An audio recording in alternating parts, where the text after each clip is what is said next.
Hola, ¿qué tal estáis? Espero que muy bien. Bienvenidos a vuestro canal Espiritualidad Práctica. Hoy comienzo una serie de vídeos sobre simbología bíblica, empezando por el Génesis.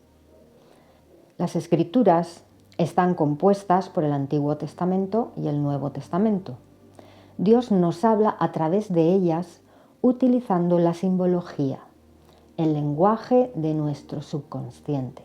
De hecho, todos nosotros funcionamos utilizando entre un 90 a un 95% nuestro subconsciente. Tan solo somos conscientes de entre un 5 y un 10% de lo que nos sucede en el día a día. Por lo tanto, si logramos entender el significado de la simbología bíblica, vamos a comprender mucho mejor y a guardar en nuestra memoria todo lo que Dios Padre quiere transmitirnos y enseñarnos a través de su palabra para que podamos conocer tanto a Dios como al Señor Jesucristo. La simbología bíblica correspondiente al Antiguo Testamento nos es mostrada a través de la materia. Está vinculada a la carne, a lo físico. En cambio, la parte que corresponde al Nuevo Testamento enfoca esta materia hacia lo espiritual, hacia la presencia de Cristo, que nos libera de todo lo que es material y corruptible, incluido el pecado y la muerte, para elevarnos en espíritu hacia lo incorruptible, lo puro, lo espiritual. Aunque el reinado milenial que tiene como rey a Cristo transcurrirá en la materia y todavía existirá allí la muerte para el que no cumpla las leyes de convivencia, este reinado milenial es un periodo de transición muy corto, de tan solo 1000 años, cuyo objetivo es que las personas que realmente son fieles a Cristo y al Padre y obedientes a ellos y a las leyes del bienestar común, hereden la vida eterna en el mundo inmaterial, en el mundo espiritual, en el reino de los cielos después del milenio. Allí, como dijo Jesús, ni los hombres se casan ni las mujeres se dan en matrimonio, sino que seremos como los ángeles, con cuerpos espirituales. Porque mientras exista la materia, que es corruptible y densa, existirá la posibilidad de que nos desviemos hacia la oscuridad y cometamos errores humanos que no agradan a Dios, corriendo el peligro de desobediencia, al igual que nuestros primeros padres Adán y Eva. En una dimensión superior, más sutil, lejos de la oscuridad, siempre será más fácil obrar correctamente a la manera que agrada a Dios. La vida eterna se vivirá en los planos superiores, en los planos sutiles espirituales, puesto que en la materia, que es corruptible y densa, no es posible la vida eterna. Esto lo explica el apóstol Pablo en 1 Corintios 15, 54.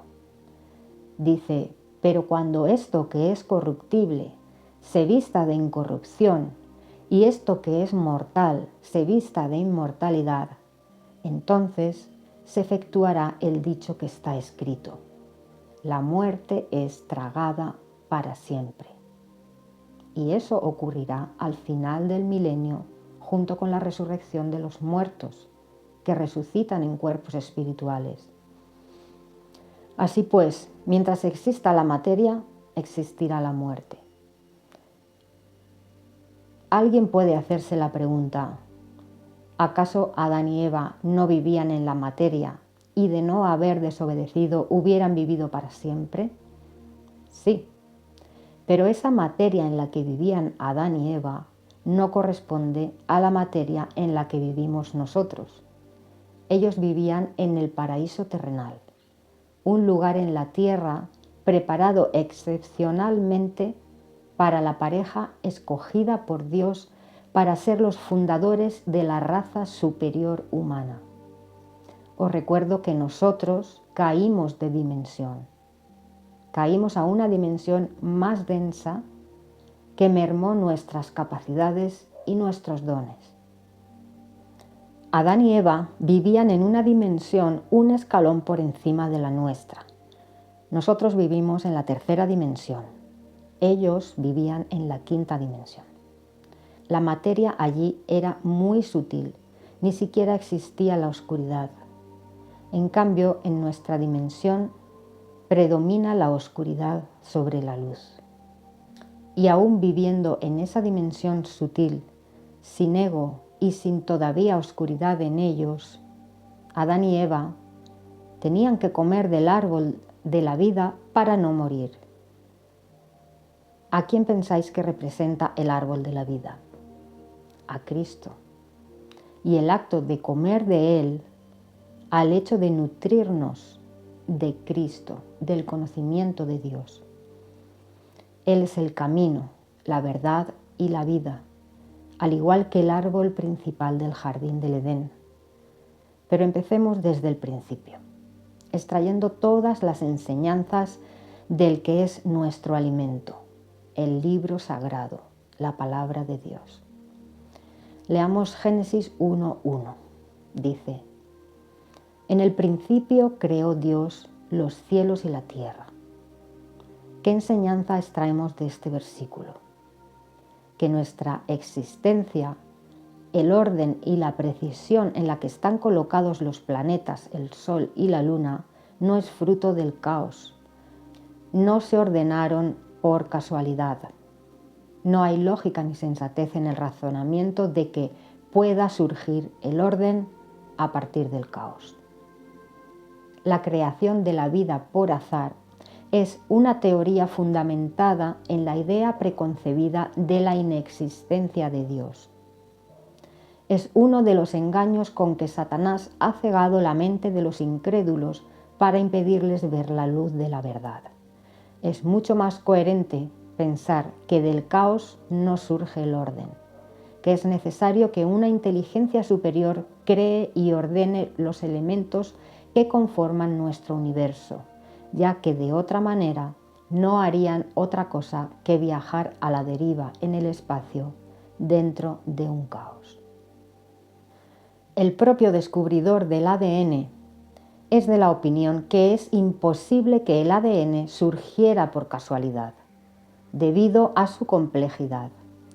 De la misma manera, científicos aseguran que la complejidad del mecanismo de enfoque del ojo humano es imposible que se haya generado al azar. En resumen, en el principio creó Dios los cielos y la tierra. Después sí, la creación fue adaptándose al medio que la rodeaba y fue evolucionando. Existe una evolución de las especies, pero a partir de la creación de Dios. Hay una inteligencia detrás de la creación y la evolución de las especies.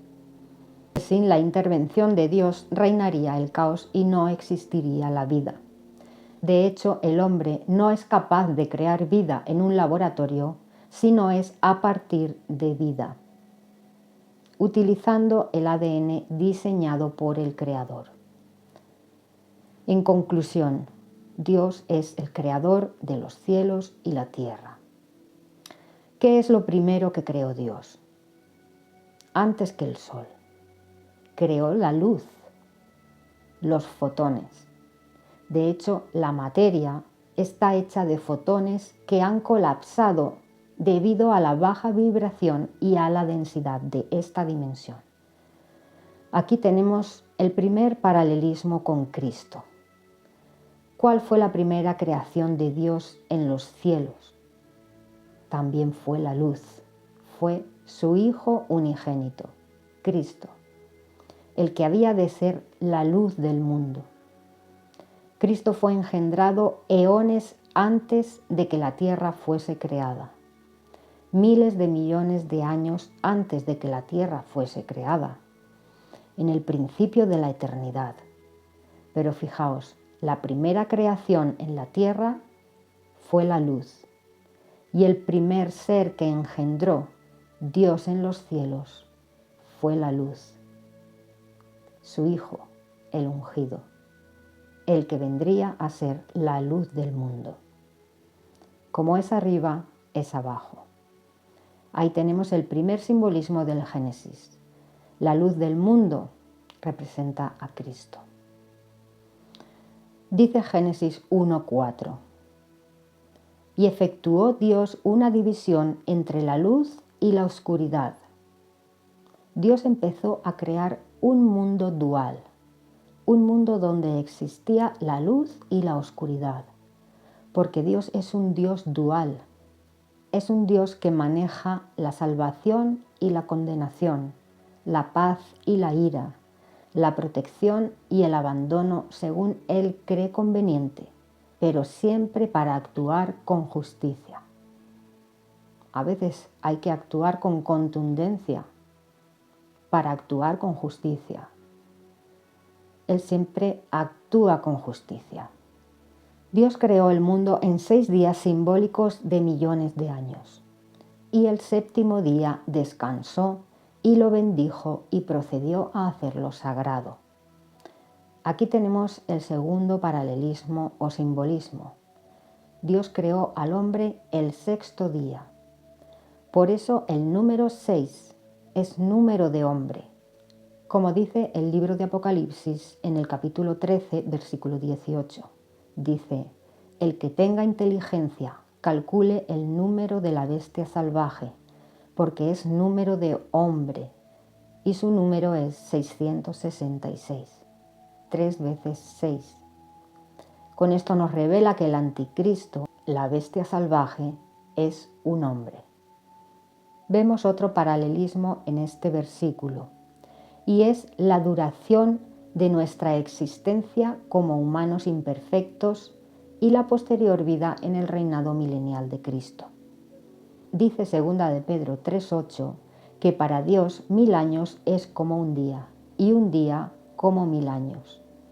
Así pues, los 6 días de la creación de la tierra representan los 6000 años que la humanidad lleva esperando que el Mesías regrese en su segunda venida para redimirnos de la muerte y de la condición de humanos sufrientes a consecuencia de estar separados de Dios y ser esclavos del pecado y la muerte.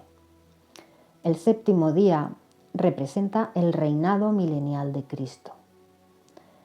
Un séptimo día que corresponde a 1000 años, donde la humanidad descansará realmente, ya que Dios estará con ellos, y Él limpiará toda lágrima de sus ojos, y no existirá ya más lamento, ni clamor, ni dolor. Realmente será un periodo de descanso para la humanidad. El pueblo hebreo descansaba el séptimo día de la semana, el sábado, porque para los hebreos la semana comenzaba el domingo, no el lunes. Descansaban también el día 14 del primer mes, el 14 de Nisán, que es 7 más 7.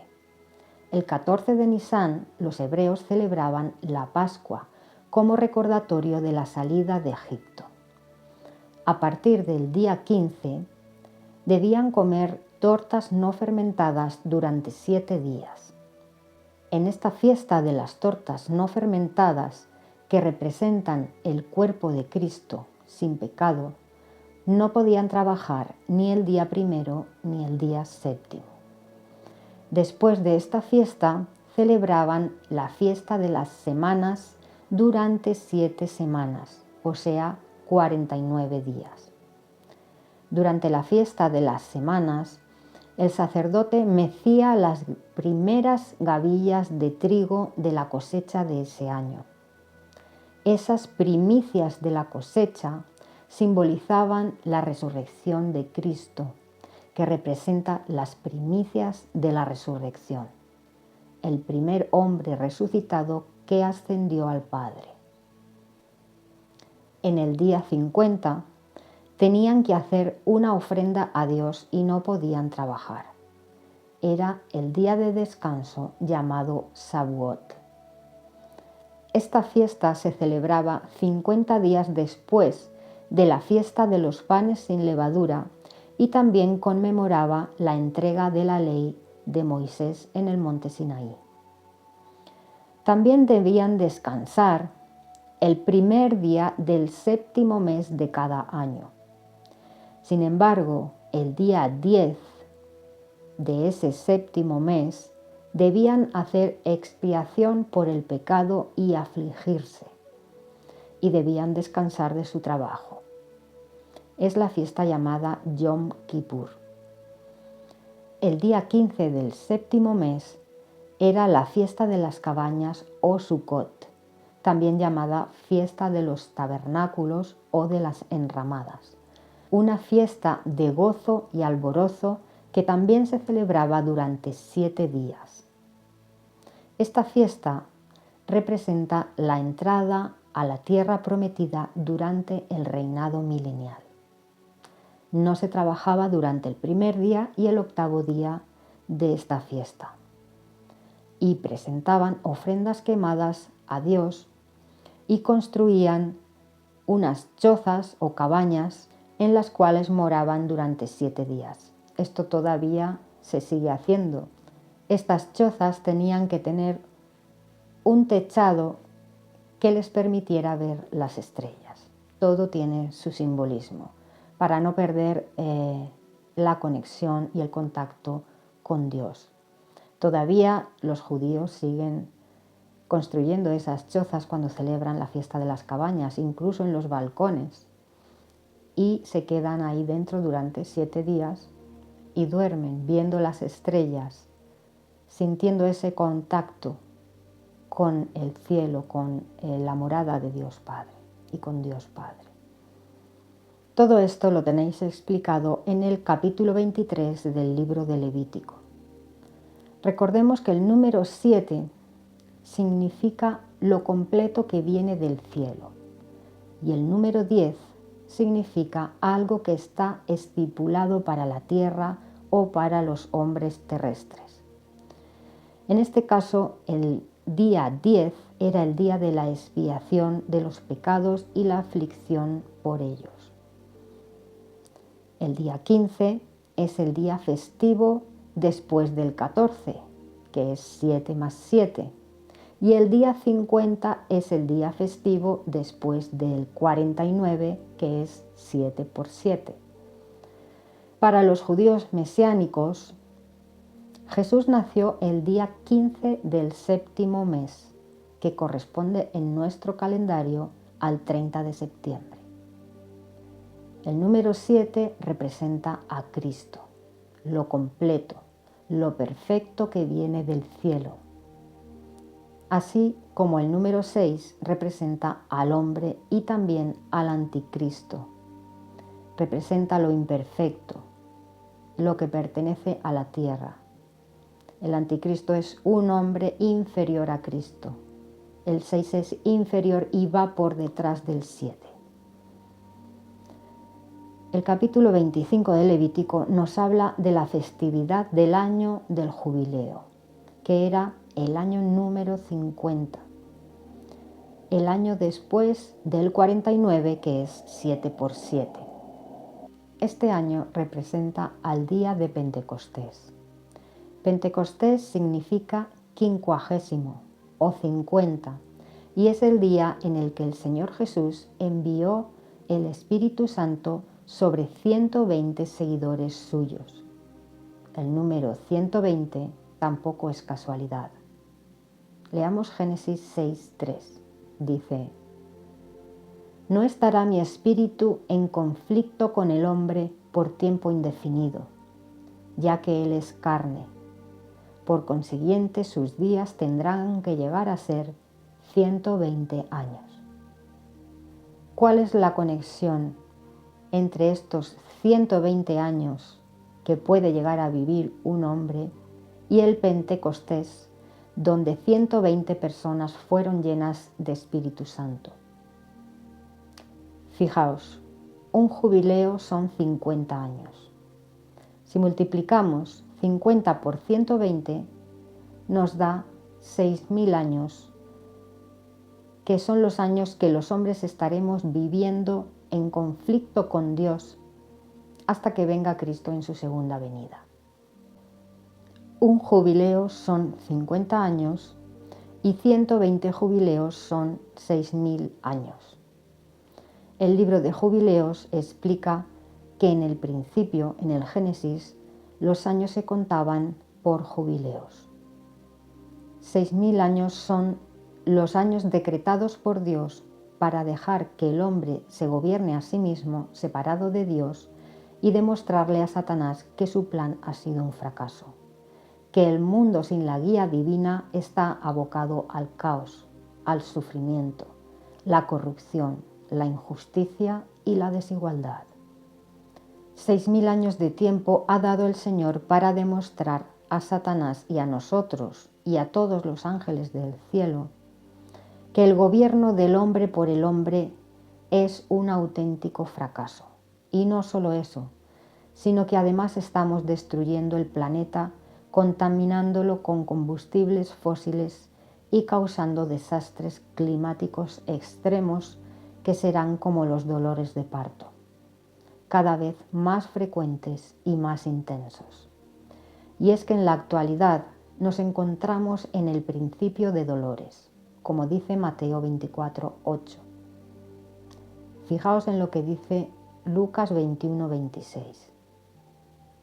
Mientras que los hombres desfallecen por el temor y la expectación de las cosas que vienen sobre la tierra habitada, porque los poderes de los cielos serán sacudidos.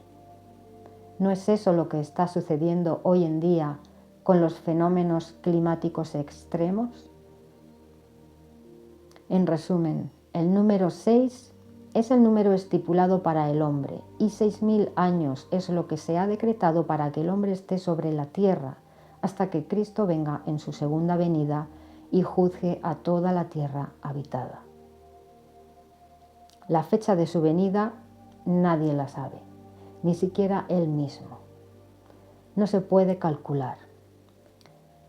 El calendario hebreo está ahora mismo, 2024 para nosotros, en el año 5785. Ese es el año para los judíos. Ellos cuentan los días desde la creación de Adán. Según el calendario hebreo, faltarían más de 200 años para la venida del Mesías. Pero la fecha nadie la sabe. Son fechas aproximadas. 200 años más o menos en el cielo son minutos en la tierra. Pero el día y la hora solo el Padre lo sabe. Volviendo al Génesis, ¿qué significa el árbol de la vida y el árbol del conocimiento de lo bueno y lo malo? Muchos judíos piensan que el árbol de la vida simboliza la Torá, porque piensan que van a ser salvos por la ley y las ordenanzas de Moisés. Pero el árbol de la vida representa al Hijo de Dios, a Cristo. En Juan 6:35 dice Jesús: yo soy el pan de vida. En Juan 11:25 dice Jesús: yo soy el camino, la verdad y la vida. Y en Juan 15:1 Jesús dice: yo soy la vid verdadera. Se compara con un árbol. La Escritura en muchas ocasiones utiliza árboles como símbolo representativo de personas. Por ejemplo, Mateo 7:18 y 19 dice: un árbol bueno no puede producir frutos malos, ni un árbol malo producir frutos buenos. Todo árbol que no da buen fruto es cortado y echado al fuego. Así pues, por sus frutos reconoceréis a aquellos hombres. Les estaba hablando sobre los falsos profetas que vienen con piel de oveja, pero por dentro son lobos voraces. Y dice: por sus frutos los conoceréis. Mucha gente se pregunta: si Dios ama el bien y odia el mal, ¿por qué puso en el jardín de Edén un árbol que contenía el bien y el mal? Porque Dios es un Dios dual, que conoce lo bueno y lo malo, y creó un mundo dual y un árbol dual.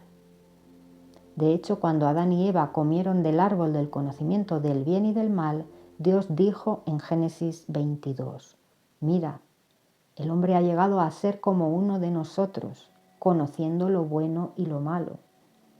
Conocer aquí significa experimentar lo bueno y lo malo, porque el hombre no sabe lo que está bien y lo que está mal. De hecho, discrepamos unos de otros en ese aspecto.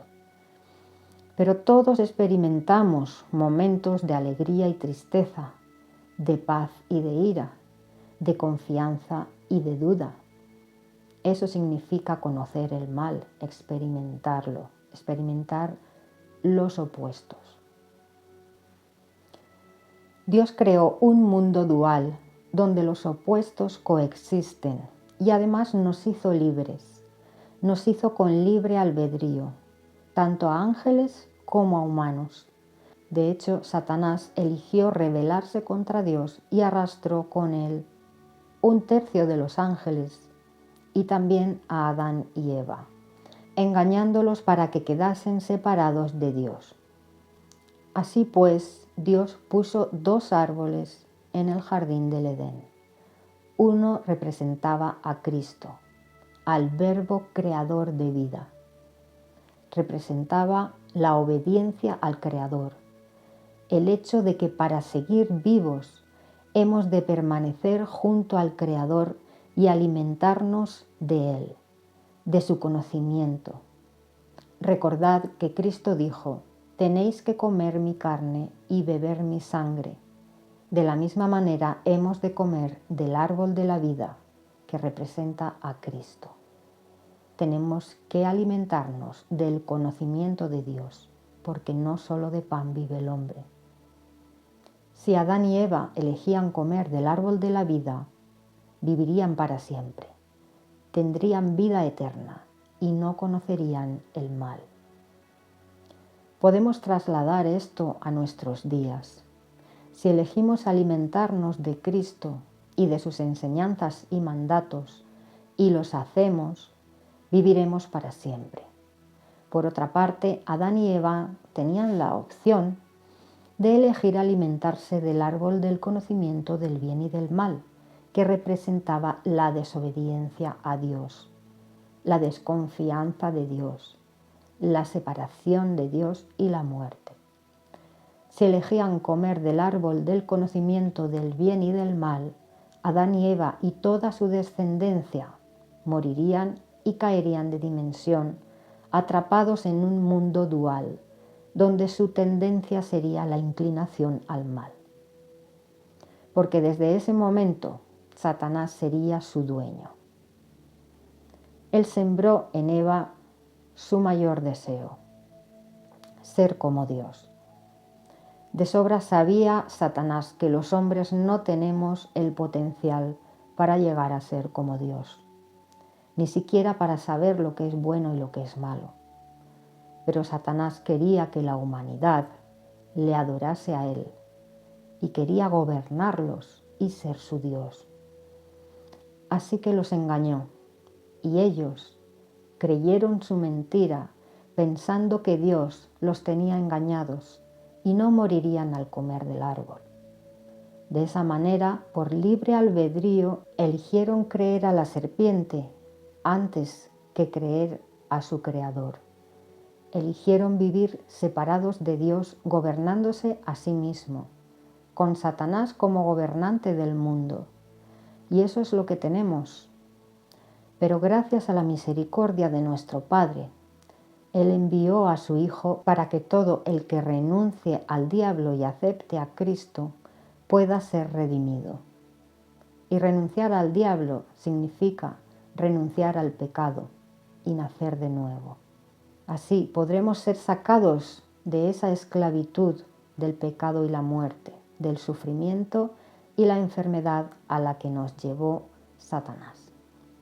Demos gracias al Padre y al Hijo que tuvo que cargar con todos nuestros pecados y morir colgado en un madero para comprarnos con la sangre del nuevo pacto, para que todo el que tenga fe en Él sea salvo. Ahora, en nuestro tiempo, seguimos teniendo delante de nosotros la opción de escoger la vida o la muerte, comer del árbol de la vida que es Cristo o escoger comer del árbol de la muerte que representa la separación de Dios. Si eliges estar separado de Dios, tu casa estará vacía y será ocupada por Satanás y sus demonios y serás controlado por ellos. Ellos obsesionarán tu mente y harán de tu vida un caos de continuos altibajos emocionales propios de la dualidad, dominándote el ego. Jesús habló sobre esto en una ocasión. Jesús sabía que iba a morir y los judíos que no hubiesen aprovechado la oportunidad que se les dio de aceptar al Mesías iban a quedar solos, expuestos a Satanás. Jesús explicó esto en Mateo 23:38. Dijo: «He aquí, vuestra casa se os deja desierta», porque Él se iba al Padre. Jesús, con sus enseñanzas, dejó la casa de los judíos, a Jerusalén y al templo, barrido y en orden, pero con su partida se quedó desierto. Y a los que no lo siguieron, les ocurrió lo que explicó en Mateo 12, 43 al 45. Dice: «Cuando un espíritu inmundo sale de un hombre», esto hace referencia al conjunto de los judíos como generación en el tiempo de Jesús y a su territorio, incluso a su ciudad Jerusalén y a su templo. Porque cuando dijo esto estaba hablando de Jerusalén. Dice: «Cuando un espíritu inmundo sale de un hombre, pasa por lugares resecos en busca de un lugar de descanso y no lo halla. Entonces dice: me volveré a mi casa de la cual me mudé. Y al llegar la halla desocupada». Con esto se refiere a la ausencia por su muerte y partida al Padre.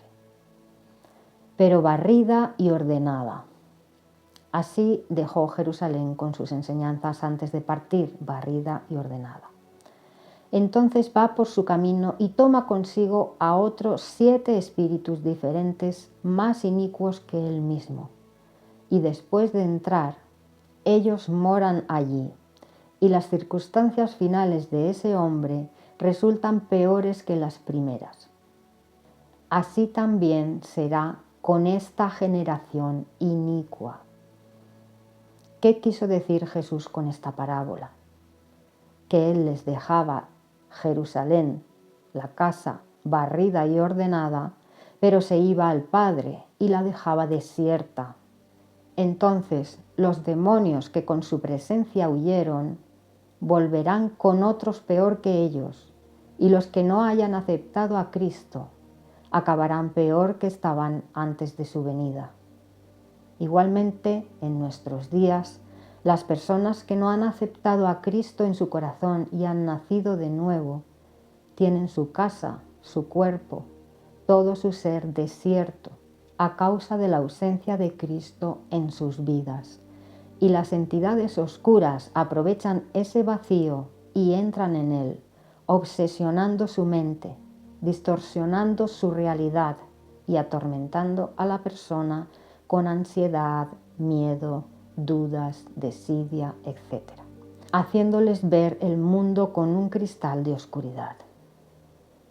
Es importante que nuestra casa, que todo nuestro ser, esté lleno de la presencia de Cristo y de Espíritu Santo para que el maligno no pueda invadirla y generar lo malo en nosotros, porque si lo hace, él se va a querer alimentar de emociones bajas y energía densa, provocando en nuestra vida discusiones, malos entendidos, miedos, dudas, ansiedad, sufrimiento. Él se alimenta de todo eso. En cambio, cuando aceptamos a Cristo, ya no vivimos nosotros, sino que Cristo vive en nosotros. Y ya no hay lugar para el maligno en nuestra casa, en nuestro ser y en nuestra vida. Hazte consciente de esto Autoobsérvate cada día desde afuera para hacerte consciente y comprueba todo lo que acabo de explicar. Hasta aquí el estudio de hoy. En el próximo vídeo continuaré con el estudio de los simbolismos del Génesis. Espero que os haya sido de utilidad la información. Gracias por escuchar la palabra inspirada. Un abrazo.